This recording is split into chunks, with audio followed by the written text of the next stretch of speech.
Okay. Okay. Well, we'll return to that.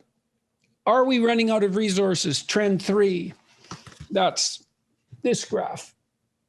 So just remember that green, orange, and blue line, because I will describe them one by one. So this is the only datum or set of data which I produced myself together with a co-author, Gail Pooley from Hawaii. And what it shows is the average price of 50 most important natural resources between 1980 and 2018.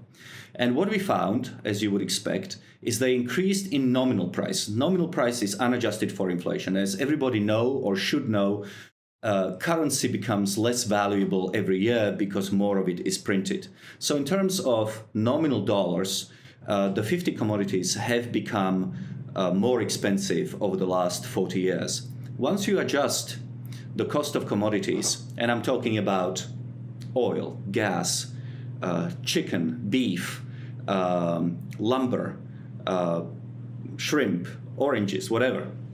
Once you account for inflation, that was the orange line, what you see is actually that natural resources are much cheaper today than they were in 1980. The final line is the blue line. The blue line is what I call the time price. Time price is really it's a better price than real or inflation-adjusted price because it also takes into account wages. As you know, wages tend to increase above inflation because people become more productive. So if inflation in the United States is 2%, a typical increase will be maybe about 3% because people have become more productive over the course of the year. So once you start comparing prices of resources relative to wages, what you see that they have fallen even more. And why is this counterintuitive? They fell by about 70% in terms of time prices. All the while, and that's from 1980 to 2016. Or 16 or 18, one of 18. Okay, so 18, despite more people, despite more urbanization, despite the hypothetically decreasing prevalence of resources, despite all of those hypothetical problems, there's been a 70% decline in basic global commodity prices adjusted for wages from 1980 till 2018. Stunning, right? Not what anyone was predicting in the 1960s by any stretch of the imagination. Yes, that's absolutely correct. So even though the population of the world has increased by something like 70%, the prices of natural resources have declined by 70%, which means that every additional person born on the planet has made things cheaper for us by about 1%. And nobody saw that coming. Right, that should be said 50 times. Right, because it's so not what anyone thinks. More people means more wealth.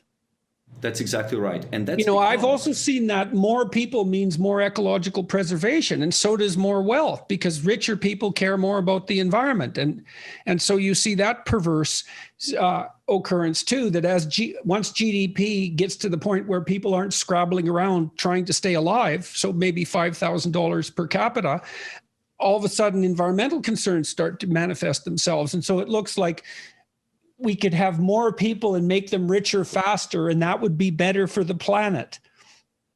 No, that's absolutely right. The cleanest environment in the world is in advanced countries, in Western capital societies.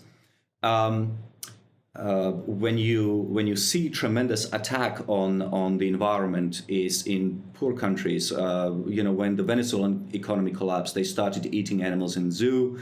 In Zimbabwe, when their economy collapsed, they started slaughtering the wildlife.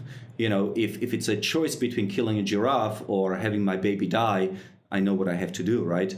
But so for the longest time, people thought that if population grows, we are going to run out of resources. And this is not what has happened. We have more resources. Resources are cheaper, but that in itself is an indication that they are more abundant than before, Because, of course, human beings are not just consumers of resources. We're not just destroyers of resources. We're also creators of resources. Human beings are producers of ideas. Yes, and on average, we produce more than we consume. Otherwise, we would die.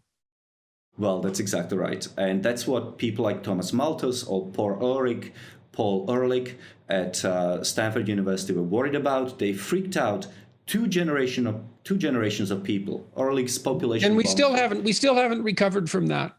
No, we still haven't recovered from that. Apocalyptic narrative. No one believes, if I tell my students we're going to peak at 9 billion and we can handle that and then the population is going to decline, no one believes that. If you say that, well, we've got richer as more people have been born rather than poorer because brain power exceeds consumption, essentially, especially as people have got healthier and their IQ has increased, which is something we could talk about as well. None of this is part of the general apocalyptic narrative.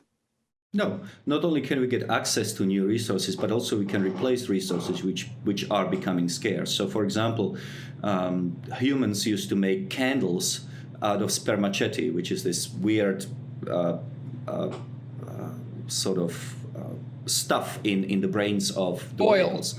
Oil or fat in the brains of the whales. So we used to murder them by the thousands, and we used to scrape out that spermaceti and build it into nice candles. And then we realized that we didn't have to do that it was actually quite expensive and quite stupid because we could produce electricity by burning coal. And then we decided that we can switch from coal to gas and maybe eventually to nuclear and whatever. And so that's how humanity manages to constantly produce more. It's through innovation. And in fact, in Western countries today, we have reached peak stuff. This is a book, very important book, which I recommend to your readers, by Andrew McAfee, and that is making more from less, or more from less.